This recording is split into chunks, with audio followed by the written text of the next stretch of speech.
Az ətdən bol yemək hazırlamaq nə ola bilər? Həm dadlı olsun, həm uşaqlarım mız qoymasın. Düşündüm pide hazırlayım. Pidəni çox sevirəm. Pendiri də belə dartılan olsun. İçi də qəşəng qızarmış olsun. Düşündüm tez bazarda eləmə tənbəllik çəkilişdə edim. Çoxdan da çəkiliş paylaşmıram və başlayaq.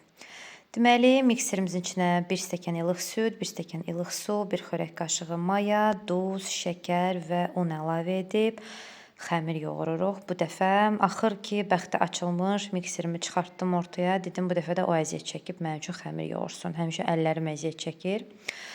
Və mən niyə bugünə qədər mikserdən istifadə eləməmişəm? Əlimlə istəsəm belə elastik xəmir alınmazdı. Sonda biraz bitki yağı əlavə edib qarışdırırıq, yəni yoğururuq. Belə rezin kimi bir xəmir olur, dartılan.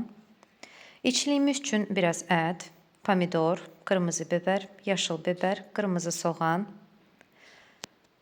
duz, paprika, acılıdır məndə, siz etməyə də bilərsiniz. Qarışdırıb qoyuruq ocağın üzərinə, biraz qovrulur, suyu çəkilir. Xəmirimiz gəldikdən sonra təxmini məndə 10 dənə kündə oldu. Təxmin deyəndə elə 10 dənədir. 10 dənə kündə ayırırıq.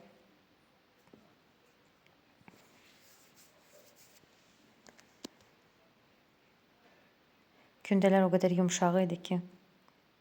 Və başlayırıq yaymağa. Nazik-nazik yayırıq. Uzun sov şəkildə. Həmin işliyimizdən yenə nazik qat kimi yayırıq hər tərəfinə. O baş bu baş. Və qıraqlarını belə gəmi formasına qatlayırıq.